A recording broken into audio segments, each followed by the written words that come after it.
Hello guys, आज हम जिस विषय के बारे में बात करने वाले हैं वो धीरू भाई अम्बानी है। और किसी परिचय के मोहताज नहीं है। धीरू भाई अम्बानी हमारे भारतवर्ष के जाने माने बिजनेसमैन और एक एंटरप्रेन्योर रह चुके बिजनेस टाइकून धीरू भाई अम्बानी के बारे में बात करने वाले हैं, जो कि आज के समय में दो भागों में विभाजित है। आप जैसा कि देख सकते हैं, एक तो हमारे मुकेश अम्बानी जो कि जिन्होंने अभी जियो लॉन्च किया था, जो कि काफ़ी रिलायंस को ऊपर उठाने में उनकी सहभागी रही है। और दूसरे हमारे अनिल अंबानी जो कि ठीक ठाक चल ही रहे हैं। एक सोच और एक सपना लेकर चले थे अपने छोटे से गांव से, जामनगर गुजरात से 500 रुपये लेकर, जिन्होंने फर्स्ट से अर्श तक का सफ़र तय किया था मात्र 500 रुपये में, जो कि 500 रुपये लेकर आए और उन्होंने 500 करोड़ में तब्दील कर दिया। जो कि इनका जन्म हुआ था 28 दिसंबर 1932 ईस्वी को जामनगर गुजरात डिस्ट्रिक्ट में हुआ था इनका जन्म। जो कि इनके पिताजी एक स्कूल शिक्षक रह चुके हैं, हीराचंद गोवर्धन भाई अम्बानी, और माता श्री जमुनाबेन अम्बानी, जो कि हमारे धीरू भाई अम्बानी बहुत ही गरीब परिवार से आते थे, जिन्होंने अपनी मेहनत, लगन और अपनी सहनशीलता से इतने आगे बढ़े और रिलायंस इंडस्ट्रीज़ को फाउंडर है वो। और ये अपने माता पिता के सजने बेटे यानी कि तीसरे बेटे थे, और इन्हें पढ़ाई लिखाई करने में उतनी रुचि नहीं थी, जो कि एक सफल व्यक्ति के लिए होता है, क्योंकि बचपन से ही इन्हें आगे बढ़ने का शौक़ था। इनके पिताजी एक शिक्षक थे और वे भी चाहते थे कि पढ़ लिख कर वे कुछ बड़े अफसर बन जाए, पर इन्हें पढ़ने लिखने में इतनी रुचि नहीं थी। फिर भी इन्होंने अपनी हाई स्कूल की पढ़ाई पूरी की, 10वीं तक इन्होंने किया और उसके बाद इन्होंने पढ़ाई छोड़ दी। कुछ कर दिखाने की ललक तो इन्हें बचपन से ही थी, और आगे बढ़ने के लिए फिर ये यमन चले गए अपने बड़े भाई के पास कि कुछ हम कर सके एज अ क्लर्क। और यमन में क्या होता है कि जैसे कि उधर तो हिंदी उतना चलती नहीं है, फिर भी तो वहाँ पे आपको अंग्रेज़ी आनी चाहिए थी। इन्होंने उसके बाद फिर एज अ क्लर्क की नौकरी करते हुए इन्होंने अंग्रेज़ी की शिक्षा ली।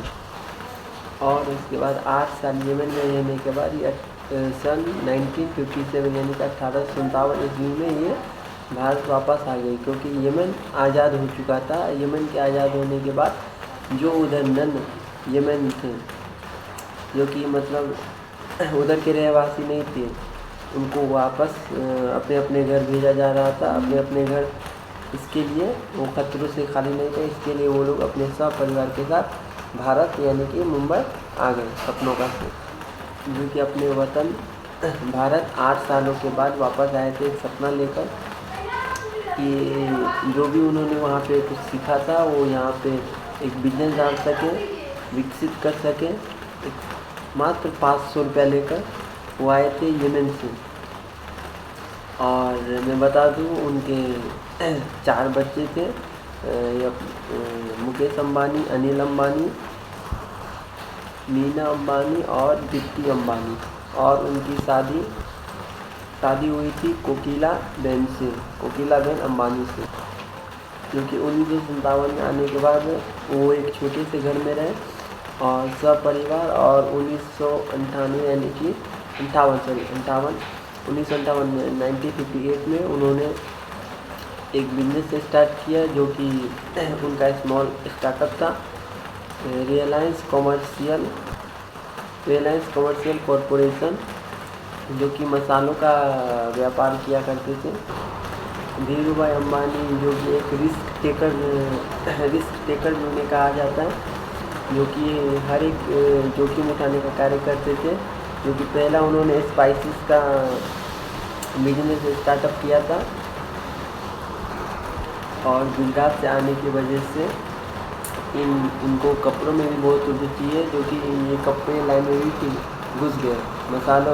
में जाने के बाद फिर से कपड़े लाइन में घुसे, जो कि इन्होंने 2 जन मिलके अपना बिजनेस टेक्सटाइल लाइन यानी कि कपड़ों का व्यापार करना शुरू किया था। जो कि ये खुद हमारे एक पार्टनर धीरू भाई अंबानी थे और दूसरे पार्टनर थे चंपत लाल दमानी। इनका जो बिजनेस पार्टनर था उनका नाम था चंपत लाल दमानी, जो कि दोनों ने एक साथ अपना बिजनेस प्रारंभ तो किया। धीरू भाई अंबानी और चंपत लाल दमानी, जो कि जिनके विचार विमर्श पहले तो थोड़े मोड़े मिलते थे, फिर बाद में थोड़ी सी त्रुटियों के कारण ना मिलने लगे, क्योंकि ये हमारे जो धीरू भाई अंबानी थे वो रिस्क टेक करते और बहुत ही जल्दी आगे बढ़ना चाहते थे, और ये जो चंपत लाल दमानी इनके दूसरे बिजनेस पार्टनर वो धीरे धीरे आगे जाना चाहते थे, स्टेप बाय स्टेप, और हमारे धीरू भाई अंबानी एक बार में ही रिस्क लेके आगे पहुंचना चाहते थे। इसके लिए पहले इन दोनों ने एक साथ काम किया, फिर बाद में अलग हो गए।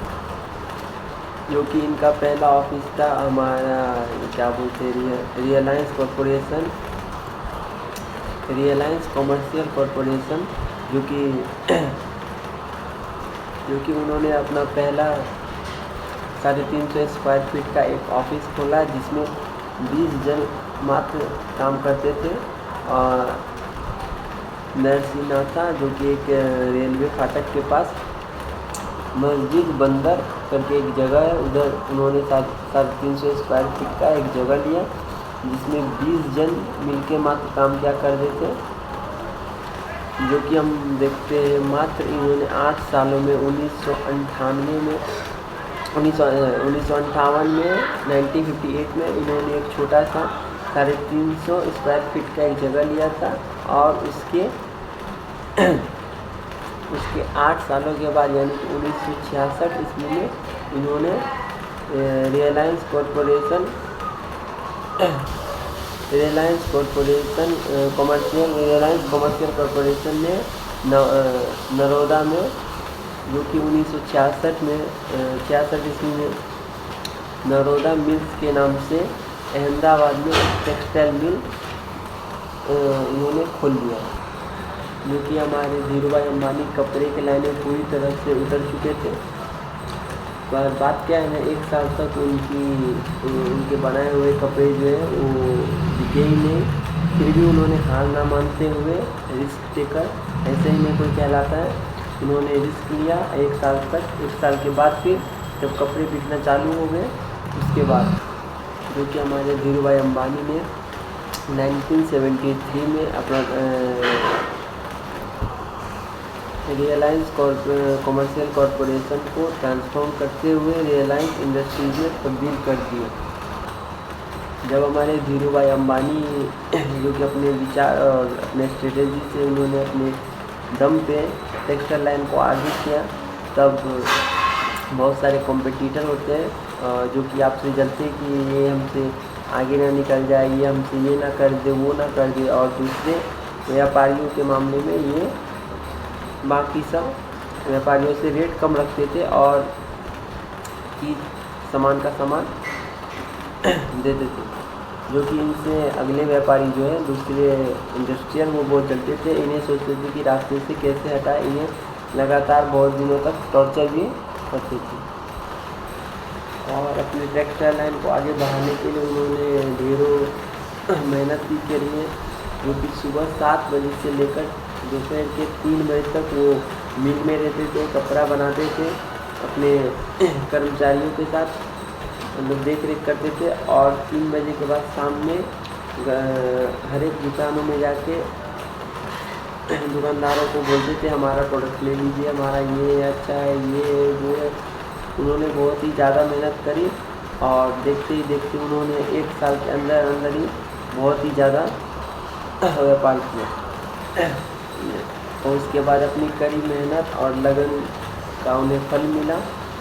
1976 से 1970 के बीच उनकी एनुअल टर्नओवर की जब गणना हुई, तब उन्होंने 70 करोड़ यानी कि 700 मिलियन रिकॉर्ड तोड़ कमाई की, जो कि एक बहुत बड़ी अमाउंट थी। जब उन्होंने 70 करोड़ यानी कि 700 मिलियन की कमाई रिकॉर्ड तोड़ कमाई की, तब उन्होंने अपने जो एनुअल बजट थे उन्हें